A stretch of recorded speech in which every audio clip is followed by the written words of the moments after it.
Ito sir, ngayon, ang situation, yung battery lang muna na isa yung pinapagana natin. Tapos, sa ngayon, makikita nyo, naka-zero yung sa Iselco.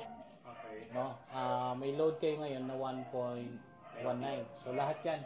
Kasama na yung mga ilaw nyo dyan. Kung anong maandar ngayon, may aircon? Electric fan, sir. Electric fan. Tapos, baka maandar yung motor pump. Okay. So, battery lahat ang nagsusupply niya kasi gabi na. Tapos sa touchscreen naman to, makikita mo yan dyan, yung power niya bukas, dalawang strings tayo. So dapat may voltage na lalabas dito, PB1, tsaka PB2. Dito natin makikita kung ilang watts yan. Pero yung total niyan, dito natin mismo makikita. So dalawa na yun, sir? Dalawang linya kasi yung total na dito na lalabas yun. Total niya. Tapos, pagka nakikita natin negative dito, ibig sabihin nagcha-charge yun. Pero kagaya nito ngayon, gabi na, hindi na nagcha-charge, kaya positive na yan. Okay. So, lumalabas na sa 768 watts ang kinukuha papunta rito sa bahay. So, wala kang kinukuha kay Iselco Zero. Ayan, so purely battery yan. Ngayon, pagka kailangan nating i-shutdown or mag-restart, ito yung bubuksan natin. Pag sa shutdown, una muna nating pinapatay ito. Or, ito okay lang din. Kasi ano naman yan eh. Yung connection nito, para sa solar panel yan. Kaya, PB1, ito. PB2, ito yan. Pero kung minsanan, ang pagpatay natin, dito natin papatayin yan. Yung patayo, yun ang off. Itong PB switch. Okay. Pagka buhay natin, naka-horizontal yung buhay. Tapos sa pag-off na yon, ito yung sa grid. Kasi kung makikita mo sir, dalawa yung output nito eh. Grid side, tsaka load side. Ito, brown out, at tsaka merong kuryente pwede. Ito, pag meron yung Iselco. Pero ang purpose nito, manggagaling pa rin sa inverter yung battery, pero hindi niya papapasukin yung kuryente galing kay Iselco. Kaya, naka-indicate na zero doon. Zero yan. So, dalawang output yan. So, ito yun sir Ito yun. Then, yung load side, ito yan Ito naman yan. Lalagyan ng marking ito sir. Lalagyan ng marking ito. Tapos, itong mga protection devices ito. Para sa DC, direct current, dahil DC yung galing sa panel. Tapos AC, galing naman sa alternating current yan. So, pagka yun nga, isi-shutdown natin, papatay natin to, at saka to, ito, itong gitna, naka-on lang yan kasi pang-bypass yan eh. Ibig sabihin, pagka may servicing tayo dito, dapat naka-on lang to para tuloy-tuloy may kuryente dun sa loob, sa bahay. Ito, naka-on lang. So, pinaka-last natin, napapatayin ito. Ayan.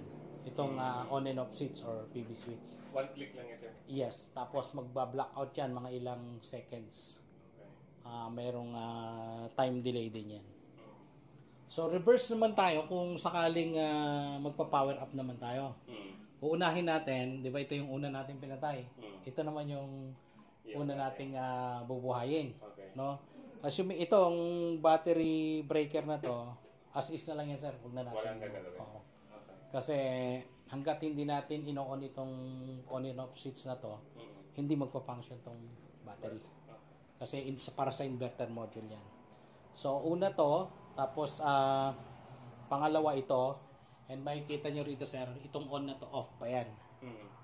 Tapos, pagka nakita natin sir na off, tapos ito hindi pa naka-blue, hihintayin lang natin no, na mag-blue yan kung mai-on natin to. So, 1, 2, 3.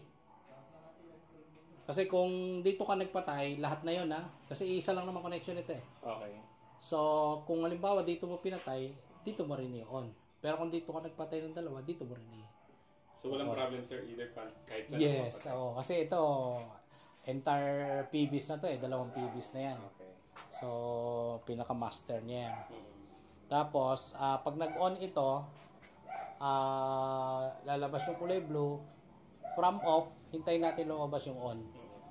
Then, meron siyang 600 seconds or 10 minutes bago mag-normalize. Malalaman natin na normal kasi lalabas nito kulay red, pink, and then blue, medyo matagal-tagal. Yung blue, ibig sabihin, normal operation na yun. So, okay na siya pagka gano'n. Tapos, dito, may mapapansin kayo, sir, dito na kung halimbawa, mababa na to, nasa 49, tingnan natin, sir, yung cut-off natin. Ayan, 47 volts, 47.5. Ito, pag umabot na per 7.5, kukuha na yan dito. Automatic. Ito, lumalakas yan kasi meron kayong nag-surge. Babalik din niya, magsisira yan. Meron kayong mandar noon. Siguro mandar yung pump. Yan yun. Kaya, yung sinasabi ko, sir, na kung sakaling nag-brown out, tapos biglang umandar yung pump na yon, may kasabay na aircon, lalampas yun. So, mag-overload tayo pagka brown out. Kaya, make sure, sabi ko kanina, na walang kasabay. Kita nyo kanina, 4.5 na agad yung pumalo dito. So, yun yung use nung manual transfer sheets na ginamit natin. Buti na lang doon nakalagay sa taas. Kasi kung sa ground floor, apektado yun. Yung kanina yung surge, yung taas. So, yun lang naman ang ano dyan. Kung merong problem dito, halimbawa mag-iiba yung kulay kasi merong mga ganun na ang tawag na nagiging purple, online update lang yan, pinifirmware. Tapos sir, i-connect na natin yung wifi nyo dito. Ayan. May na-create na kayong account, sir? Oo, sir. Okay.